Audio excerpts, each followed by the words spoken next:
is ticking. We're 2017 is almost over. You have now it's the summer break, then there's autumn, then we are in 2018. Or 2019 are elections, first the presidential, then the parliamentary. And pre-election seasons are never the time when reforms really happen, deep reforms.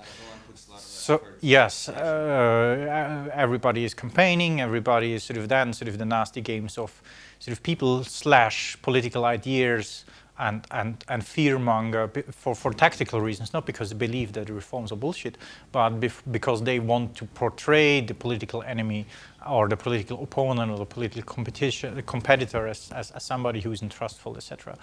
So the window of opportunity to get things right is short, and there is the fear that sort of things are rushed in a bad way, and that sort of again we will have the discussions about High Court, about the people sitting then in the to be established anti-corruption court being not the highest qualified people, but people who earn their job to political affiliations. And if that happens, we would have a huge setback in reforms. I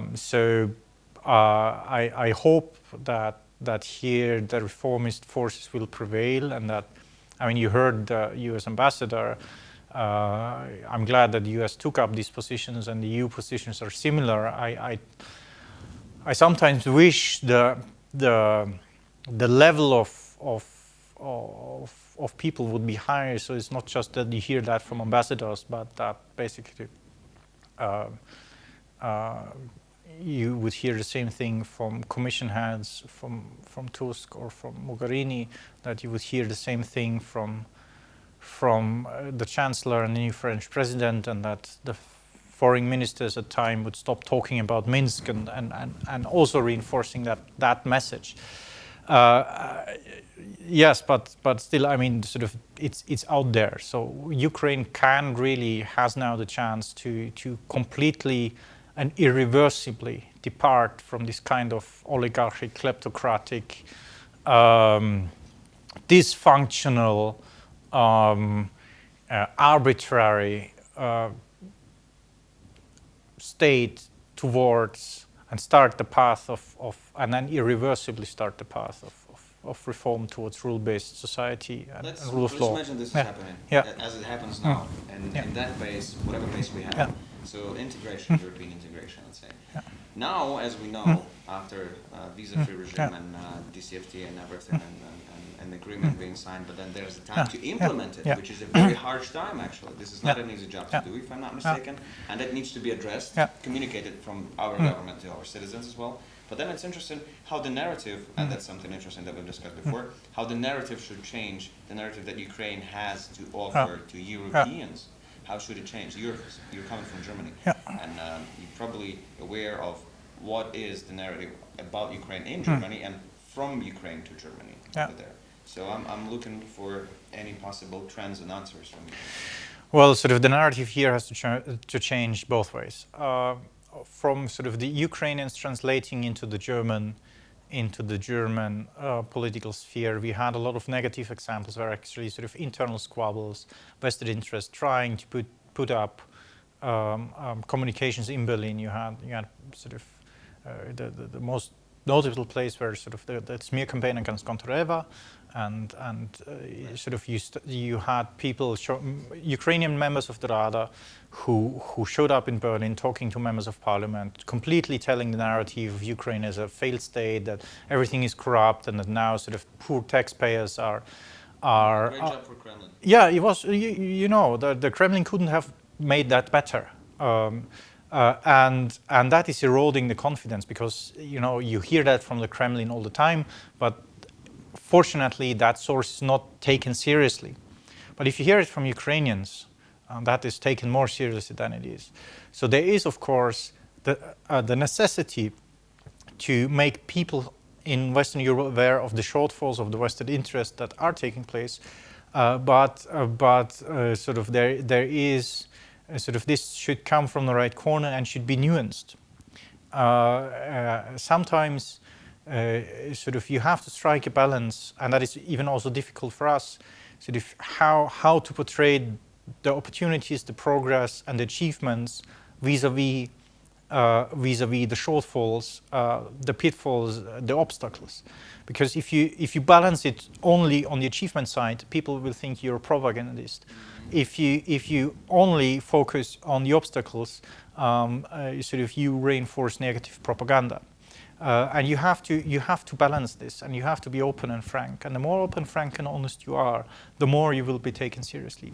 The second thing is, and here for Ukrainians, I mean, the best communication you can have is to commute on a normal, ordinary citizens level, and to commute civil society and journalist level. And here, actually, a lot of things have happened. You have much more Ukrainian journalists visiting Berlin, you have, or being there. You have much more German journalists being present on the ground in Ukraine. So the understanding, the mutual understanding, is ripening. And now with this sort of easier travel, that could or there is the potential there to really increase that, because this is the problem with government communication is that it is government communications, and in a postmodern world, people don't like government communications. They always think that is kind of propaganda, regardless whether it's honest or not. So you have to leave communications to some point, or to the most part, to private individuals. And the more private individuals that come to Europe, the more enterprises that come to Europe, the more colorful the facet will be, the picture people get about Ukraine. I mean, it's not all positive, and things are not all positive, but it's colored. It's not black and white. It's not sort of evil and saints, angels against devil, but a lot of people that try to come along and sort of improve the country as they see it, which is the reality. Now, from the European side towards Ukraine, you mentioned the EU accession, and the problem is now sort of we have achieved the two most visible steps on the ladder of EU integration. That is the DCFTA, and that is the visa-free travel. And yes, DCFTA implementations will take years. And the problem is, and here sort of the EU draws some lessons from its previous enlargement rounds with some countries, sort of the DCFTA implementation as a pre-step to accession process was rushed for political reasons. Was rushed because the country was seen as a balance of power in Europe in that and that way. The accession process was rushed. Sort of the Copenhagen criteria were rubber stamped, and now you see the results. And if you see what is going on in Hungary, if you see what is, I mean, Poland was one of the best scholars of this process, and now it's completely nuts. Romania and Bulgaria you have a complete delegitimization of the political process. I still have a quite high respect for the Bulgarian government. It tries to do a marvelous job, but the problem is that Bulgarian state building is unfinished. And it's hard to finish it now that you're in, because you don't have any leverage on spoiled vested interests, business elites, etc., to behave properly, not to bribe judges, etc. In Romania, basically, the political class has destroyed itself and the system. And that is enormously worrying. And that is a lesson that you should never ever, for how legitimate, strategic, geopolitical, or whatever thoughts might be, rush that accession process. Now we're starting into the problems. If you see that the DCFTA implementation, visa liberalization, was such a good tool to arm wrest against vested interest, you need to have a flagship program to do that the same in Ukraine, even though you know that sort of Ukraine will not have a free ride on integration.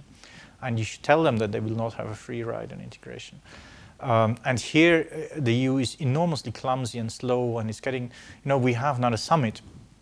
And I just, on the sideline, followed the diplomatic battles between, even in Germany, between Chancellery and Foreign Office, and between various fractions within the Foreign Office, and with what sentence to write in terms of Ukraine's accession perspective, and how to frame that two lines. And if we start to have monthly battles about two lines in a contract, we are definitely on the wrong way.